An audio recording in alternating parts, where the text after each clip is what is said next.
Good morning, ladies and gentlemen. Welcome to my new video. Today's video, I'm going to be doing an economics one, and I'm going to be explaining to you why the bond market crashed in UK. So I'll explain how the bond market works and why it crashed a few days ago in the United Kingdom. Before I do, I want to talk about this article which was written about me. So this is like a disinformation lab, EU lab, and it's got some of the good kind of YouTubers who speak the truth. So you got people like Earl Grey in there, you got Gonzalo Lira here as well. And then it's got a section about me. Look, I'm famous. It's absolutely hilarious. I mean, I don't even have 25k subscribers yet, and he's already written stuff about me. So this article was written in July, and back then I had like 22k subscribers, and it was around July time when Google basically refused to pay me, and I got an email from Google around July, August saying they refused to pay me because my videos are talking about Ukraine and things like that. So it started giving me all sorts of BS. So this is why I've been asking people for help to join my locals and Patreon and stuff. So this is why last month I've been asking people to do that, because they have completely cut my funding. So I think this is why I just didn't understand why they would do that. But I think this article came out, and this has got something to do with it. So first of all, I just don't understand why they are targeting me, because I've only got 24, 25k subscribers. I don't really have much of a reach. My videos make around 10k views. So for them to be targeting me, it's more than views, it's more than subscribers. It must be something else. I must be onto something. I must be onto some sort of truth somewhere. And they must have really noticed. And some people have said, oh shit, this guy's speaking the truth. We need to target him before he gets any bigger. So this is why they've kind of put all this kind of BS about me. Most of the stuff is untrue. So basically things like here, according to Social Blade, the estimated monthly earnings so far is 1.6k USD. Well, that's not true because Google have already stopped my funding. But even if you go to Social Blade, yeah, I've got the Social Blade account here. And even the Social Blade account, it says estimated monthly earnings is between £36 and £582. So this is completely false. This number here, 1.6k, is completely false, in a completely false fabrication. And he said that my channel is an old channel, apparently inactive, and I resumed activity with malicious intent when Russia invaded Ukraine. That is not true as well, because those of you who know me very well, I used to talk a lot about China because I traveled in China and stuff, so I know a lot about China. So my videos were talking a lot about China, and I started that 2 years ago, and I'm sure my Chinese followers and subscribers know me very, very well because I moved over to this channel because my China channel got completely shadow banned, and I couldn't. It completely, again like this one, completely stopped making money because I was speaking a lot of truths as well. So I had to kind of move on to this one. So I moved all of my subscribers to this one, and I just carried on really. So those of you who know me, I've been around, in YouTube for a couple of years now, and let's see what it says here. The videos include anti-NATO, anti-EU. I'm anti-everything, am I? Anti-refugee. Even the British government crisis leading to the resignation of Boris Johnson. Come on, am I not allowed to talk about anything? I mean, what's going on here? Was instrumentalized to push pro-Russian claims. I mean, I'll tell you something, guys. I'm I know a lot about China because I've been to China, and when I was talking about China, I was getting the same sort of BS. They were saying, "Oh, this guy's paid by the CCP," and I was getting all sorts of messages like that. And now I'm supposed to be pro-Russian. I mean, come on, it's unbelievable. It's absolutely crazy. There is additional content focused on geopolitics, on India and China. I don't think I've made many videos in India. I think I made like one or two. That's about it. But I've got like hundreds of videos in my channel. I think I've only made one or two about India. India is not a subject I know much about, so I don't think I'll be doing much geopolitics on India. Um, China, obviously, or advancing the idea that COVID-19 was an anti-Chinese US bioweapon. For instance, he denounces in a video an unprecedented propaganda war on Russia. Okay, yeah, that's true. Asserts that Ukraine has no democracy. Well, they don't. They don't have a democracy. They came by a coup, remember?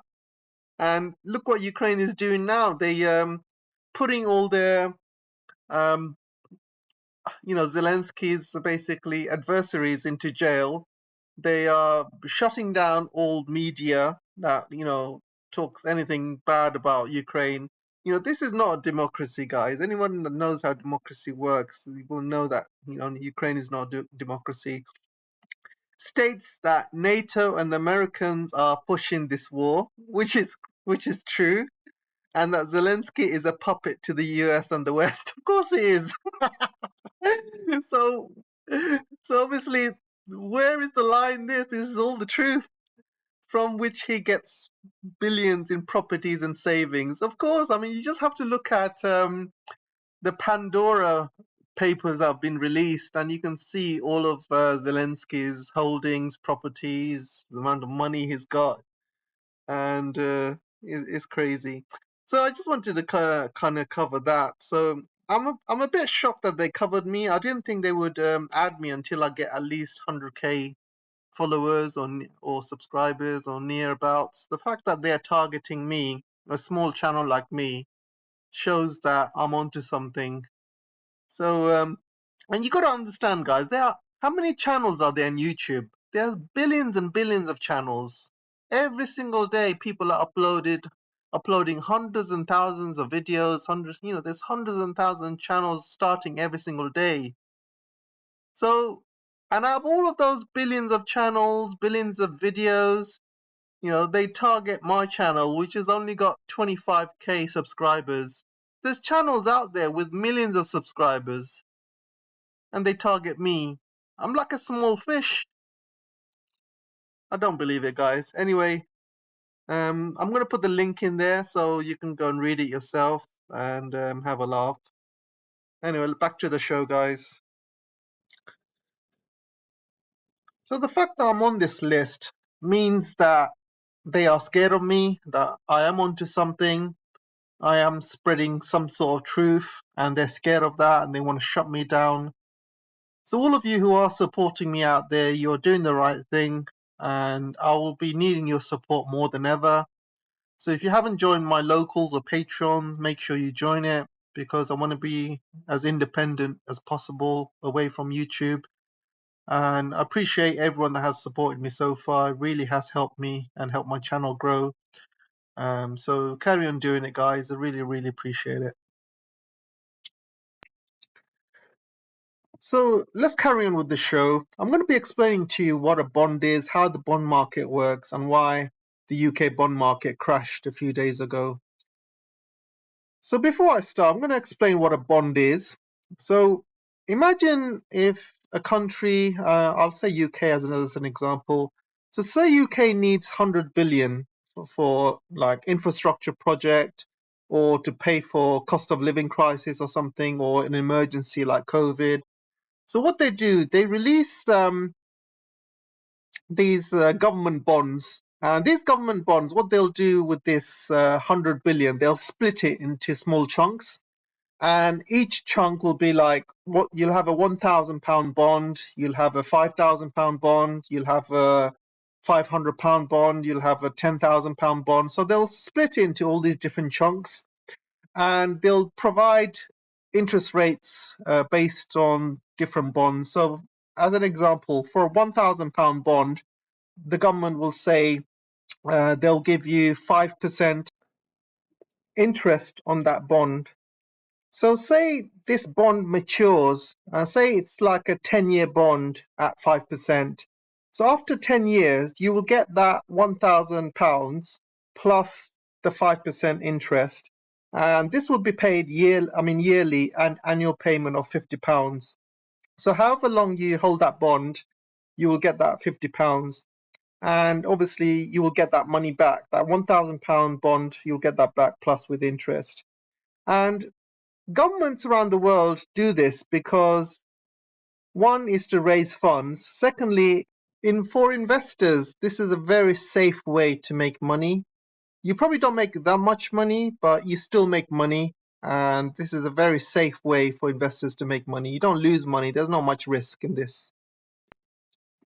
Sometimes these bonds become more popular than normal, and there is a shortage of government bonds. There is a shortage because everyone's buying it and because they get very good rates. And it's a good time to buy bonds when interest rates are very low, close to 0%. So making 5% of £1,000 is a good return, especially when interest rates are zero and you're basically getting your money back plus interest after 10 years. And that is a really good return. However, however, if nobody is buying your bonds or your bonds are not very good investment, then you have a problem. So people normally don't buy bonds if they don't see a good deal. For example, if the interest rates are really high, say 10%, and you are offering 5% in your government bonds, you might as well put your money into a savings account and get that 10% rather than buying bonds for 5%. Do you know what I mean? It doesn't make it worth it if interest rates are high, or if the country is running in under huge debt, which UK is at the moment, and the currency is going down compared to the dollar. All of these factors means that buying government bonds from that particular country is actually not a good idea. So what happens is these bonds go for sale in the bond market. And because nobody's buying these bonds, they start selling for cheaper. So you'll have £1,000 bonds selling for £800. And if nobody buys that, if they feel that that's not really attractive enough for them, the price will start going down. It'll go down to like £500, for example. And it'll go down to a point where it becomes attractive. Because when these bonds mature, you still get that £1,000 back plus interest every year of £50. So you got to also look at all other things like how good the pound is doing against the dollar. You got to look at the interest rates in UK, how the UK economy is doing as well. So in general, if the UK economy is not doing very well and there is a huge debt burden to the UK economy, these bonds are not going to do well. And if your pound is crashing as well, these all factors mean that your bond is not going to do well. So this is what you call the yield. So if the yield of the bond goes up, this means that the bond becomes less and less attractive because you want to keep that yield low as possible. And you can see from this graph, the yield prices, the yield has gone up from 2020 to 2022 in 2 years. See how much the yield has gone. It's gone from almost 0.5 to 4.5. So this is really bad news. And this is why the bond market almost crashed the other day, because the yield prices just went through the roof and it started eating into the pensions and stuff. Because people see the bond market as a very safe way of investing money. So this is why they put a lot of things like pensions in there. because they think that all this pension stuff is safe in the bond market. It's low. Bond market is classed as low risk, so they put all these pensions in there and stuff. A lot of like low risk investments in there. But the problem is, once these yields started going up, it started affecting people's pensions, and the Bank of England had to step in. And Bank of England had to step in and buy its own bonds, because when you buy your own bonds, you're basically taking away the supply. You're taking away um, some making more demand basically. So when you take away something off the market, there's more demand of it.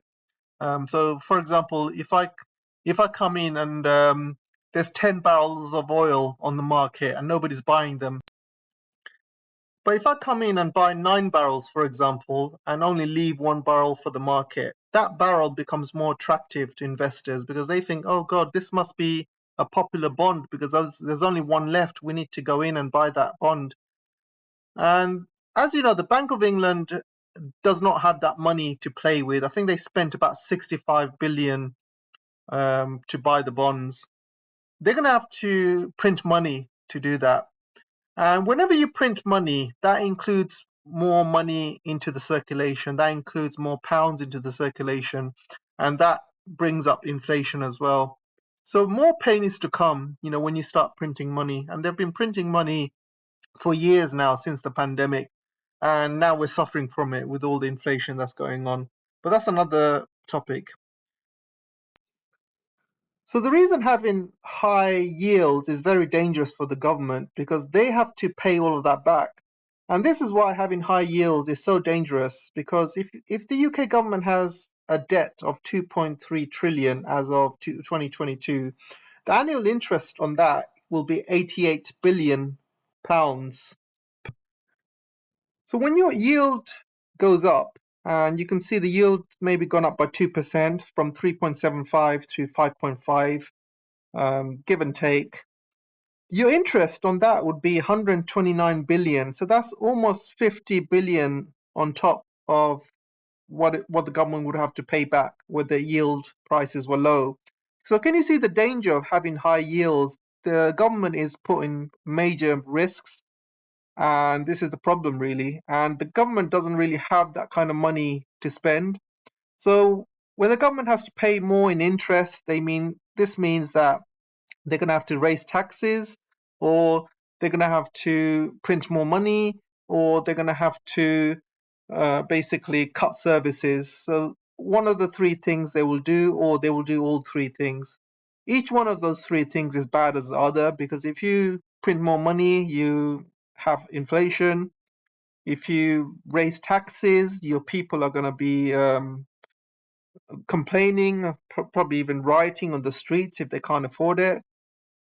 And if you cut services like the NHS to save more money, again, the people are not going to like it. So you can see here from this graph, UK's debt to GDP figures are not very good viewing. Then you have to think about all of the debt UK has been bringing on lately. So you got the 200 billion cost of living that Liz Truss has recently announced. Then she was supposed to cut taxes for another 45 billion, and now that's been put on hold. They spent around 300, 400 billion on the pandemic, and they seem to be spending their way out of trouble. The problem is you're going to have to pay all of this debt back at some point. Like I said, you have to either print money, increase taxes, or cut services. So the pound falling to its lowest level, plus all of this debt, is making the market very jittery. And this is why the bond market is staying away from UK bonds, because they know it's not a very good investment at the moment. And also the interest rates are rising. All of these factors, people are just staying away. There's other reasons as well. There's geopolitics.